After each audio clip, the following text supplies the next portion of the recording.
होगा। और इसीलिए संतों ने कहा, तू सत्संग में जाकी सोया तेरा भाग्य जगे। तू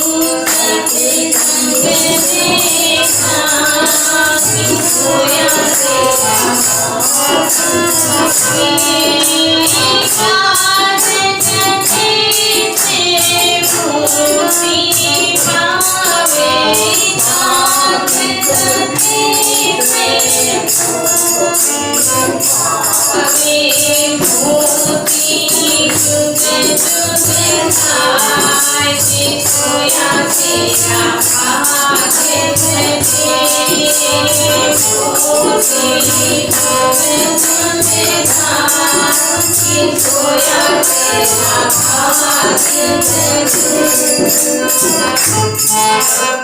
क्या कहा कि तू सत्संग में जाके सोया तेरा भाग्य जगे। हमारे अंदर जो भी अच्छाइयां है वो अच्छाइयां और प्रकट होती है सत्संग में जाने से। और कहते हैं कि अगर आपको कोई चीज जलानी है, चाहे कपड़ा हो, चाहे कचरा हो, चाहे कोई भी चीज है, अगर वो गीली हो जाएगी तो गीली चीज को आप जला सकते हो? क्यों नहीं जला सकते हो? क्योंकि वो गीला हो गया इसीलिए जलेगा नहीं। ठीक वैसे ही हमारे अंदर अगर बुराइयां हैं, हमारे अंदर कोई ऐसे विकार है और हम चाहते हैं कि साधना की अग्नि से, भजन की अग्नि से, क्योंकि गीता के अंदर ये बात स्पष्ट लिखी हुई है कि ज्ञान रूपी अग्नि के अंदर सब कुछ जलकर भस्म हो जाता है। ये मैं अपनी बात नहीं भूलती हूँ, ये शास्त्र युक्त बात है कि ज्ञान रूपी अग्नि ऐसी अग्नि है कि उसके अंदर सब कुछ जलकर भस्म हो जाता है, पर चिंगारी तो जलानी पड़ेगी। बिना चिंगारी क्या जलेगा? और वो चिंगारी कोई दूसरा आकर नहीं लगा सकता है, खुद ही उस चिंगारी को हमें प्रकट करनी पड़ेगी, क्योंकि वो चिंगारी हमारे अंदर ही है। इसीलिए संतों ने कहा कि जो चकमक में आग है, जैसे चकमक पत्थर रहता है उसके अंदर आग रहती है पर उसको भी घर्षण करना पड़ता है। माचिस की तिल्ली है, उस तिल्ली के अंदर आग है पर ऐसे पड़े पड़े तिल्ली जलती है? कभी जलेगी? उसको घर्षण करना पड़ेगा। और जब हम घर्षण करेंगे तभी तो ईश्वर के सानिध्य में हम पहुंच पाएंगे।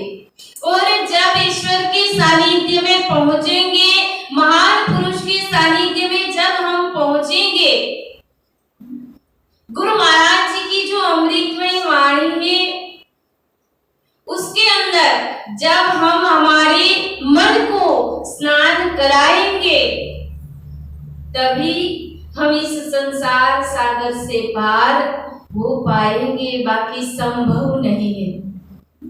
क्योंकि रामायण के अंदर ये भी बात बताई है, जन्म जन्म मुनि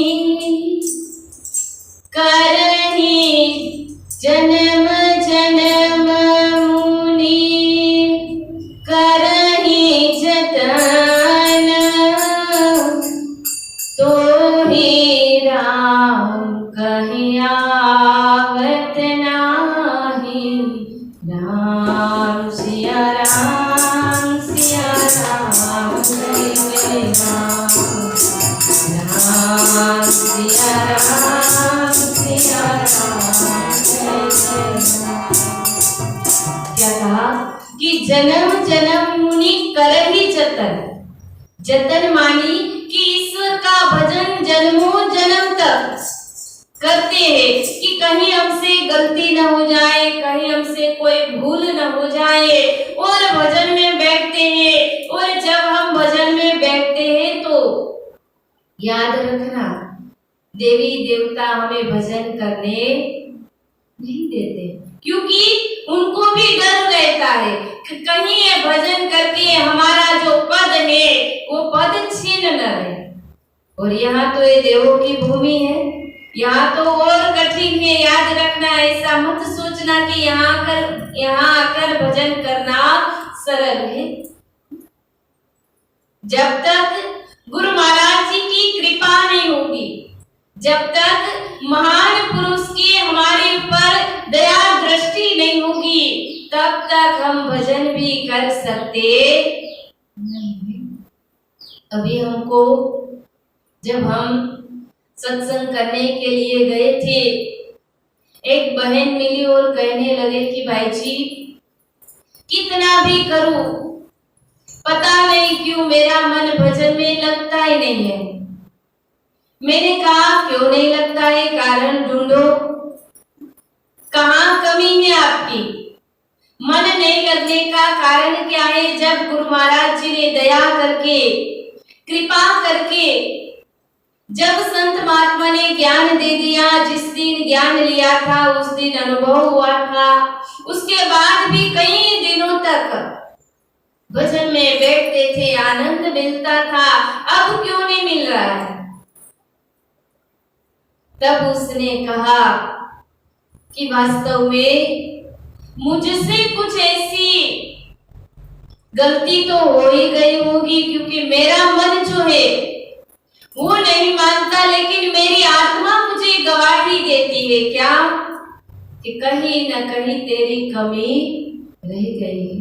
और देखो जीव कैसा है, इसीलिए महान पुरुष में और हम में अंतर रहता है। जीव कैसा है, थोड़ा भी हम कर लेते हैं, थोड़ा बहुत हमको आता है तो हमको क्या हो जाता है, हम भी कर रहे हैं, हमसे सब कुछ होता है। लेकिन जो साधना करता है, जो महान पुरुष के सानिध्य में, महान पुरुष की आज्ञा में जो रहता है, वो भक्त यही बात कहता है, मेरा आपकी कृपा से हर काम हो रहा है, मेरा आपकी कृपा से हर काम हो रहा है। करते हो सतगुरु तुम, मेरा नाम हो रहा है, मेरा आपकी कृपा से हर काम हो रहा है, मेरा आपकी कृपा से हर काम हो रहा है। क्या कहते कि हे भगवान, आपकी कृपा से, आपकी दया से मेरा हर काम हो रहा है। करते हो सद्गुरु तुम, मेरा नाम हो रहा है।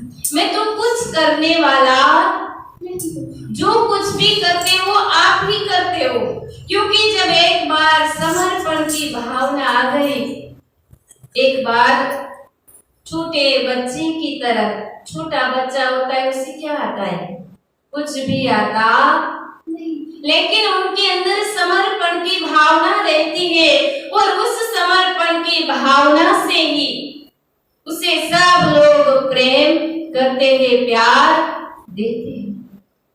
ठीक वैसे ही गुरु महाराज जी इतने दयालु हुए, इतने कृपालु हुए, चाहे हम जैसे भी जीव है, पर फिर भी देखो आपको, हमको उनके चरणों में बिठा के रखा है। आज तक आप लोगों ने कहीं पर भी क्या ऐसा दयालु देखा है कि जिसके अंदर जितनी भी कमियां हैं, जितनी भी बुराइयां हैं, लेकिन फिर भी अपने चरणों में बिठाया है? कोई ऐसा दयालु नहीं। और इसीलिए ऐसा दयालु हमें मिले हैं, और उनकी दया दृष्टि को, उनकी कृपा को हमें समझना है। और जब हम समझेंगे तभी तो हम किसी को कर पाएंगे। और लोगों के अनुभव तो हम खूब सुनते हैं। कई बार मैंने सत्संग में सुनाया कि भाई कोई भगत को, कोई प्रेमी लोगों को ऐसे ऐसे अनुभव हुआ, गुरु महाराज जी ने ऐसे ऐसे उनको दर्शन दिया। हमारे यहाँ ही ऐसी एक घटना बनी थी कि एक प्रेमी को जलाने के लिए स्वयं परमात्मा ईश्वर आए थे।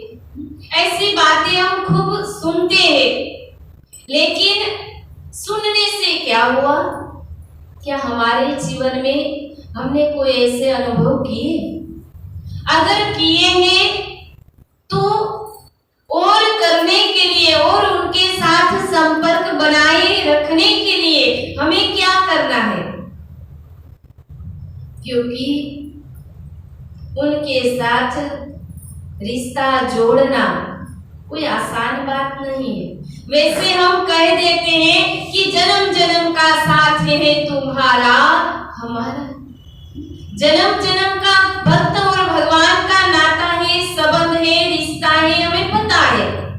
और कहा भी है कि भक्ति अगर ना हुई पूरी तो देना जन्म दोबारा। कि हम प्रार्थना भी करते हैं कि भगवान अगर इस जन्म में हमारी भक्ति पूर्ण नहीं हुई तो अगले जन्म में फिर से आपकी भक्ति करे, ऐसा हमें जन्म देना।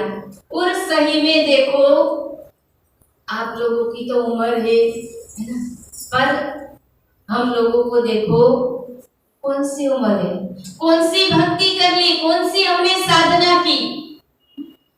पूर्व जन्म की कुछ कमाई होगी, पूर्व जन्म की कुछ भक्ति होगी कि जिसके कारण आज हम आप लोगों को सुना रहे हैं।